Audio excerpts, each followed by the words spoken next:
We are back on the Rob Dibble Show with Ben Darnell on your afternoon drive. Kurt Kaplan is in studio. We've got John Ashmead here. Jenna's here. Everybody, I think Olivia's here. And Katheryn Schubert is here with her whole staff from the Connecticut Humane Society. And you can talk more about the dogs than we can. You know how many are going to be involved with the puppy pick'em, and you know what stage of growth they are as well. Like the Akitas are what, 3 months? Yep, they're about 3 months. The other guys that are in there right now too are about 3 months. So Okay. they're all roughly the same size, but obviously different breeds.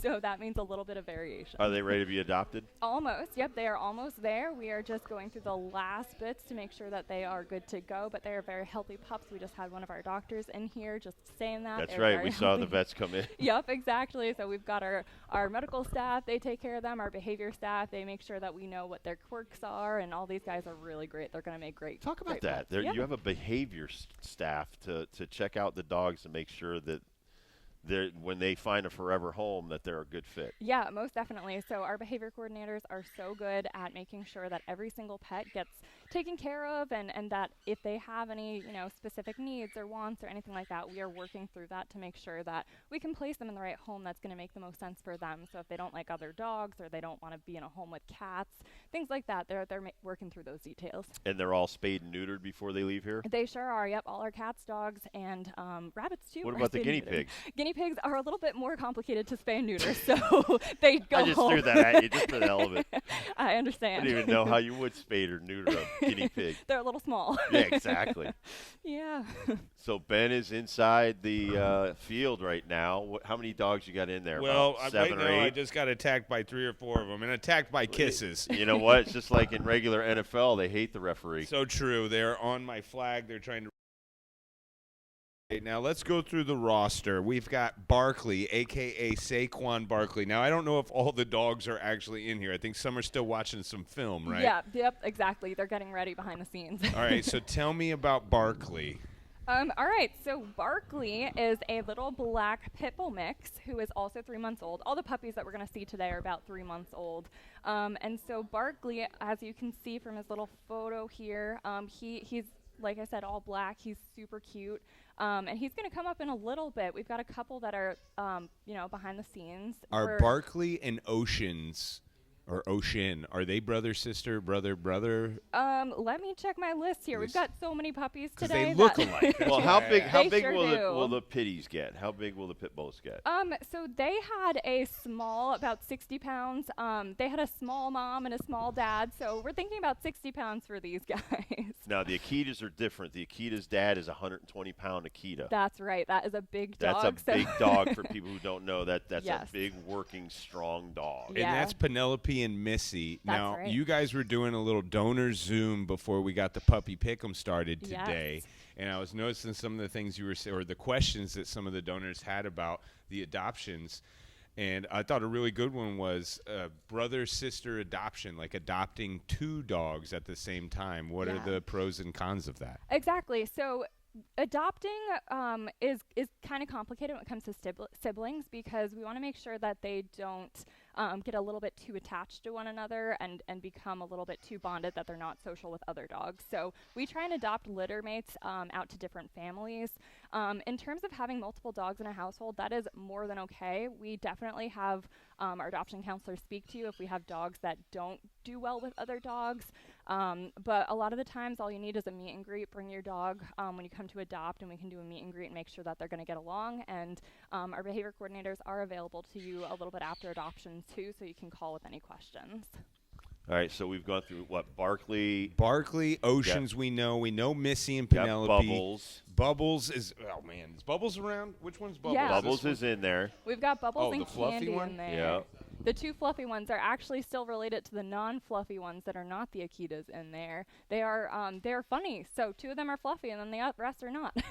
Just weird genetics that way. That is awesome. Okay, I hate this story of how we found the cow dog's mom, but you guys tell us the little pups that were in here. Yeah, that they we're doing won't be in the preview. they won't be in the puppy. They're pick'em. not in the They're too pick'em. small.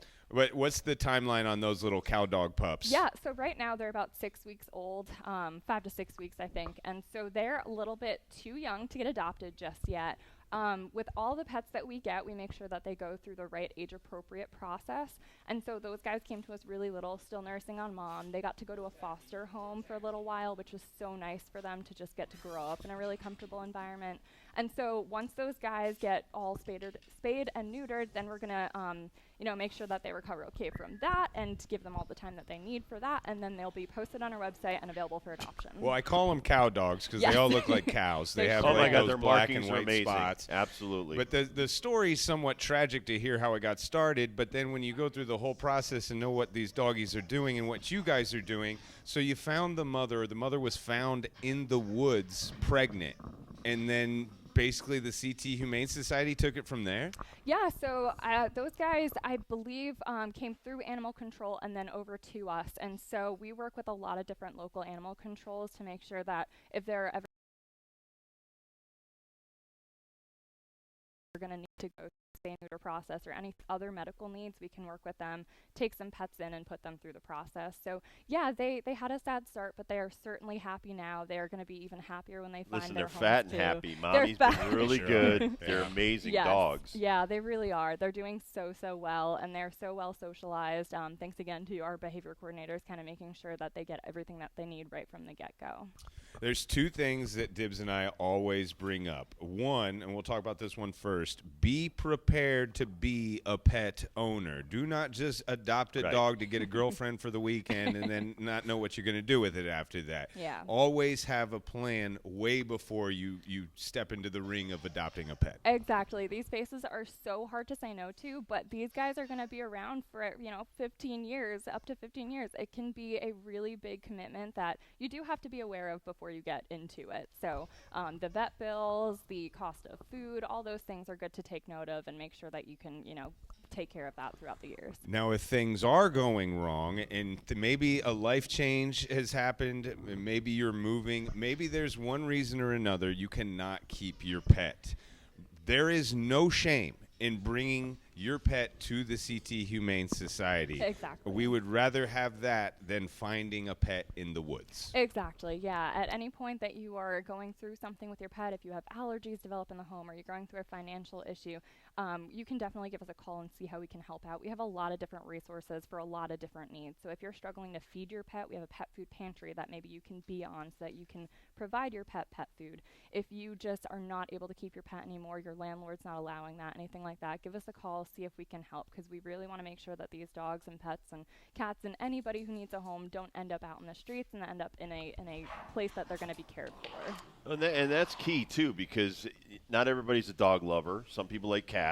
Yeah. And like you said, you have bunnies, you have guinea pigs, you have birds, you have all kinds of different stuff. I mean, I love the history of the Connecticut Humane Society. You started 100 and something years ago, and you're bringing in horses. You're bringing in women that needed a place to go and stuff like that. So there's always help, and it's not just Newington. It's Waterford, Westport, and I know that this is the bigger hub, but talk about, you guys do such a good job of finding homes for dogs. Sometimes, like the North Carolina, the hurricane, they're finding dogs, they're trying to place them in homes and stuff like that. Yep. You'll even help out other states, and that to me shows you how good you are at what you guys do. Yeah, absolutely. No, it's so great that we have the resources to help and have that national impact too.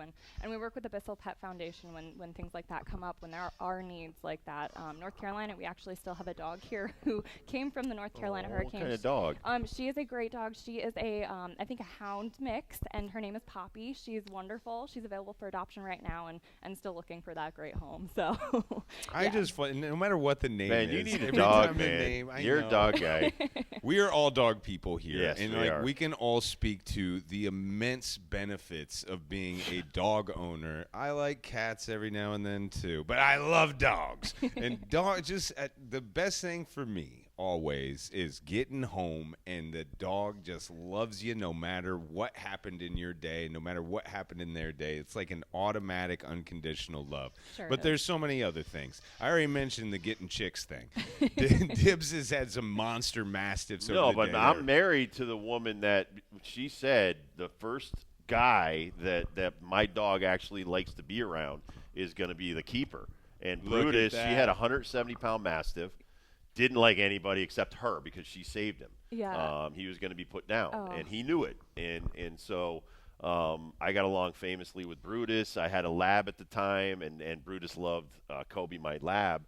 And I've been married for 18 years. There you go. So, but They again, know. Listen, the dogs know. My lab saved me. I was going through a rough patch. My divorce. Yep. My Brutus saved Yep. Jonna. My wife was going through a divorce, and dogs can save your life, man. I mean, sometimes they're the only ones that'll listen to you. They're amazing. They're your companion. They're a man's best friend. It is so true. Unconditional love through and through. Now, do we do any service dog action around here? Like, let's say I want to make my dog a service dog because I want to go to the movies with it or something. Like, do we do that at the Humane Society? That is going to be on you after the fact. Yeah, no, you have we to don't. take We them don't to do that trainers and side of stuff, it. but- Yeah, exactly. So you have to do really specific training with that. But we do encourage everybody, go to that positive reinforcement training class. Make sure you get that training in and stick then to some it. people do buy the vest and just throw it on the dog and get it on the plane. What? So, Yeah. I'm yeah, gonna that's start right. I've asking been next these to a few dogs dogs for on planes, credentials. and I'm like, this cannot be a service I dog. want to see your card, dog. Your Yeah. service card. Tell everybody about the Fox Clinic. Absolutely. So our Fox Memorial Clinic is right here in our Newington location, and that is a low-cost public access veterinary clinic that's available to anybody in the public who is maybe struggling to afford pet care. And so they are so wonderful. They are about 20 to 30% lower cost than veterinarians around the area. So it does allow a lot of people who are struggling to get that care to come and have their pets seen. I will also mention with that we do have community wellness clinics that are throughout this state too. So if you're not in the Newington area, then you can definitely, if you're struggling to afford pet care, see if there's a community wellness clinic coming to you. We do vaccinations there. We do just wellness checkups with our veterinarians traveling throughout the state. So it's a really, really great program. Go through some more of the dogs here. Chocolate, cookie, noodle. These are Yes. beautiful dogs. I think do we still have Stardust up here? Stardust is up here. I think you just added, is that Barkley you just added? Barkley's okay, up Barkley's here now. Yeah, they are having so much fun playing Barkley's in there. running through some drills, looking like he's looking for a bowl.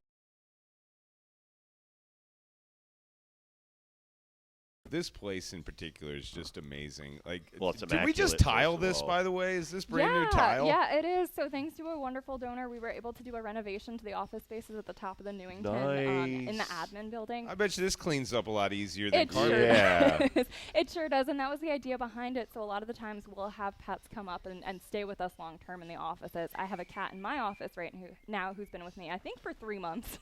So he is getting treatment for his diabetes, and we're making sure that he is getting more regulated on that.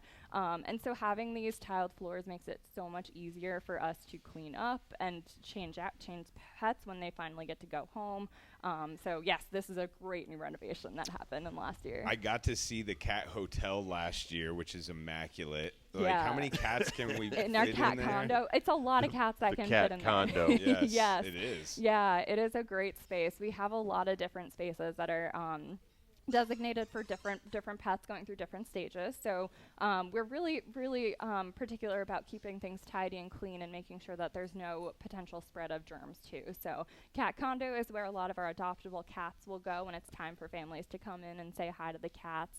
But there's a lot of things happening behind the scenes that people won't see when they come to check out the pets. So it's a really cool space. So anybody who wants a tour can definitely check out our website to see how to do that. What about volunteers? We love our volunteers. Yes, we have an amazing volunteer base. I think just over 400 volunteers that are with us throughout the year.